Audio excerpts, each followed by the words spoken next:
It has been another successful season for the Stayner Siskins, and they are now preparing for the PGHL Schmalz Cup Final Four, which will start in Woodstock on May 12th, presented by Milk Up. This is Graham Pickard, who's the head coach of the Siskins. Graham, great run for your team so far through these playoffs, 16-3 record. Tell me about this group and what's made it successful. Well, first off, I just want to say thanks, Darren, for having me on. This year's recipe, I would say it starts back within regular season.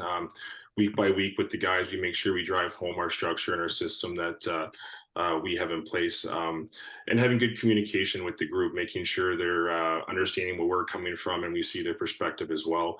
A lot of that too leads into the better play in April and May, and that's what we're looking for. Once the players tend to buy into their roles and they understand what we're looking out of them, and they're all team guys. And at the end of the day, as long as we get the win, that we're happy and Stayner. So yeah, and then all that, and you add in a great leadership group. Our third year player, our captain Tanner Hicks, he's been with us for 3 years now. And he's been a great addition. His assistants, Ethan Allaire, Gavin McCauzo, Caleb Booth, and Joseph McGanny, all just great leaders. They step up when they need to. They don't overuse their power in the room or anything. And their voice goes through the room when they're vocal. It's a contagious thing, and it helps the team win. And that's just been our recipe so far to date. And you add that with some good depth. We have 4 good lines, 6 good D, and our goaltending's been solid all year.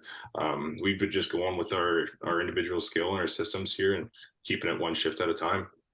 Offense, offense, offense. That seems to be the story a little bit in the playoffs. I looked it up. You have 106 goals in 19 playoff games. So that averages out to whatever, a little bit over 5 goals a game. Tremendous. Obviously, you got to put the puck in the net. But Yeah. what is the complete package really with this group? Yeah, so like you said there, mentioned, we have a high flying offense of a few key players. We made some big changes in the offseason. We have 7 players returning from last year. So we had to do some turnover numbers here this year. We added Ty Roberts. We got him from a junior A club. Good, hell of a hockey player. Offensively gifted. Has some great poise with the puck, and just a great leader on and off the ice. Another addition we added is Chris Pruka. We got him from the Mount Forest. He's a 21-year-old player. Just his dedication, coming to the rink every day, ready to work. Just a good leader on and off the ice as well. He makes sure too, he holds the guys accountable in all that aspect as well. His hockey IQ is really what separates him from other players. He's tallied 68 points this year just from finding that soft area of the ice. Our biggest surprise this year has been a local kid, Damon Booz. He comes from Collingwood, Ontario. 17-year-old player, and just an absolute phenomenal season this year. 71 points as a rookie. He's one of those players you don't see every time you walk into a rink. He's got the skill, he's got the speed, but he plays with that edge, and he doesn't shy away from anything physical. Not afraid of loose puck battles. You got to keep your head up out there when you're playing against him. And we've had tons of interest from him this year, so we're excited to see his future and as it grows on and on.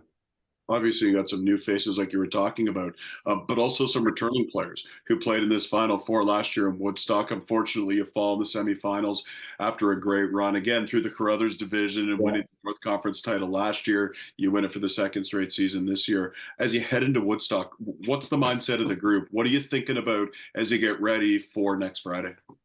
Yeah, so like I mentioned there a second ago, like I said, we have 7 players returning, and that's huge. As coaches, we're going to lean a lot of them this year going into this tournament. It was new for every team last year, this approach with the tournament, right? So Right.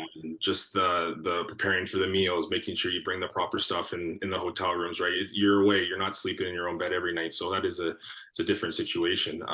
As coaches, I think we learned a lot as well too. Seeing the caliber of hockey that the other clubs brought. It's really good junior C hockey this time of year. All 4 teams, they're well built, they're well structured. So we made some adjustments in the offseason after seeing Lakeshore and Clarington play in that final game. It was a really good hockey game, and we feel we made the right adjustments, and we got the guys on the same page here going into the most important weekend of the season. And just that experience, right? Just having those guys and those voices in the room, Yeah. you can talk for as long as you want sometimes, right? But sometimes it goes in here and comes out the other side. How much do you rely on those guys that were there last year, to really guide this group and hopefully take the next step? At the end of the day, you want to be hoisting that trophy at 4:15 next Sunday. Yeah, no, for sure. Just them keeping the guys focused, right? Theoretically, you got to play two of your best hockey games you've played all season, 120 minutes. Just breaking it down shift by shift, not getting ahead of ourselves. If we do, we battled some adversity this year at the end of the season, and I think it was a perfect time leading into playoffs. The whole team's on board. They're really dedicated.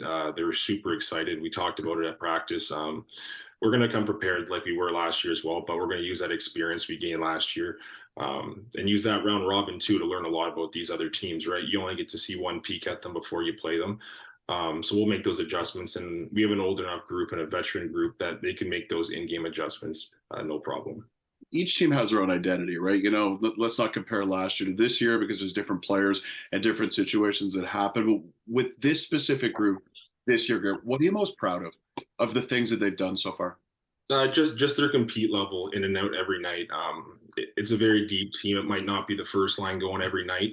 They might be in the blender. The third or fourth line might be buzzing that night, right? So having that consistently roll out the door through playoffs is a big is a lot of help because back-to-back games, 3 or 4 games a week, they're tired, right? A lot of this League Two are overagers. They're all working 9, 10 hours a day, getting in their truck, driving to the game, right? So you got to put yourself in them shoes as well, right? They might not be going 100% every night, but we have other guys that step up into those situations and pull out a win for us most of the time. Community support. Last question for you. Just what does it mean in Stayner to have the success you've had? There's so many different things that go into building a successful hockey team, from your coaching to your assistant coaches to the GM, but the volunteers and the sponsors and the executive, those people put in long hours and often don't get a lot of credit. Here's an opportunity for you, Graham, just to kind of say thanks to those people, because without them, everything's got to come together at the perfect time. And I imagine those people in Stayner have done a terrific job for you as well. Yeah, this season actually does mark our 50th anniversary in Stayner. So we've had executives obviously been around for a long period of time. Their work doesn't go unnoticed. If it's not the gate fees at the door, selling the merchandise, the 50-50 tickets, organizing the golf tournament, the team dinners, all that stuff, bringing in sponsorships, all that is crucial for us to run our operation. Our executive, Matt Holland, Rob Perry, Mike Foster, all those guys, Henry, they do a great job, an absolutely phenomenal job updating the website.